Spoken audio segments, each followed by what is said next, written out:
TNPSC முதல்நிலை தேர்வுக்கு தயாராகும் மாணவர்களுக்கு நான் முதல்வன் திட்டத்தின் கீழ் ஊக்கத்தொகை அறிவிப்பு. 1000 மாணவர்களுக்கு 10 மாதத்திற்கு 7500 ரூபாய் வழங்கப்படும். 12ஆம் வகுப்பு பொதுத் தேர்வை இருமுறை எழுதியும் வெல்ல முடியாத மாணவி நீட் தேர்வில் 98% மதிப்பெண்கள் பெற்றது எப்படி? நீட் தேர்வில் 720க்கு 705 மதிப்பெண்கள் பெற்ற குஜராத் மாணவி 12ஆம் வகுப்பு பொதுத் தேர்வு துணைத் தேர்வில் தோல்வியடைந்த விவகாரத்தை குறிப்பிட்டு பாமக நிறுவனர் ராமதாஸ் எக்ஸ் தளத்தில் பதிவு.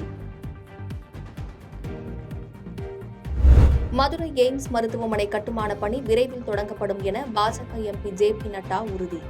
5 ஆண்டுகள் ஆகியும் எய்ம்ஸ் மருத்துவமனையில் பணிகள் தொடங்கப்படவில்லை என மக்களவையில் திமுக எம்பி ஆர். ராசா எழுப்பிய கேள்விக்கு பதில். தமிழ்நாட்டில் இன்று முதல் 7 நாட்களுக்கு ஓரிரு இடங்களில் மழை பெய்ய வாய்ப்பு. ஓரிரு இடங்களில் 30 முதல் 40 கிலோமீட்டர் வேகத்தில் தரைக்காற்று வீசக்கூடும் எனவும் சென்னை வானிலை ஆய்வு மையம் தகவல். போலியான தவறான பத்திரங்களை விசாரித்து மாவட்ட பதிவாளர் செல்லாது என அறிவிக்கலாம் என்ற அரசாணை ரத்து. புதிய சட்டப்பிரிவுக்கு எதிராக தொடர்ந்த வழக்கில் சென்னை உயர்நீதிமன்றம் உத்தரவு. காகிதமின்றி உயிர் வாழலாம், உணவின்றி உயிர் வாழ முடியுமா? புதுக்கோட்டையில் விவசாய நிலங்களில் யூக்கலிப்டஸ் மரம் நட இடைக்கால தடை விதிக்க கோரிய வழக்கில் விவசாயிகளுக்கு ஆதரவாக எதிர்மனுதாரருக்கு மெட்ராஸ் உயர்நீதிமன்ற மதுரை அமர்வு கேள்வி.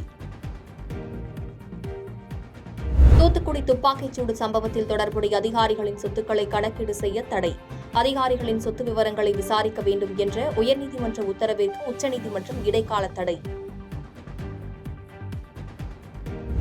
அதிமுக முன்னாள் அமைச்சர் சி. விஜயபாஸ்கர் மீதான சொத்து குவிப்பு வழக்கில் ஆவணங்கள் கேட்டு மனு தாக்கல் செய்திருந்த அமலாக்கத்துறை புதுக்கோட்டை முதன்மை மாவட்ட நீதிமன்றம் தள்ளுபடி. பாரிஸ் ஒலிம்பிக் வில்வித்தை கலப்பு இரட்டையர் பிரிவில் இந்திய இணை காலிறுதிக்கு முன்னேற்றம்.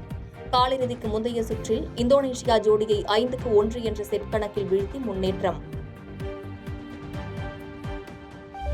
தனுஷ் இயக்கி நடித்துள்ள ராயன் திரைப்படத்திற்கு கிடைத்த சர்வதேச அங்கீகாரம். ராயன் திரைப்படத்தின் திரைக்கதை ஆஸ்கர் அகாடமியின் நூலகத்தில் இடம்பெற தேர்வாகியுள்ளதாக படக்குழு அறிவிப்பு. வெளிநாடுகளில் படிக்க செல்லும் அரசு பள்ளி மாணவர்களின் முதல் பயண செலவை தமிழ்நாடு அரசே ஏற்கும். அரசு பள்ளி மாணவர்களுக்கான பாராட்டு விழாவில் முதலமைச்சர் மு.க. ஸ்டாலின் பேச்சு. இலங்கை கப்பற்படை கப்பல் மோதி மீனவர் உயிரிழந்ததை கண்டித்து ராமேஸ்வரம் மீனவர்கள் காலவரையற்ற வேலை நிறுத்தம்.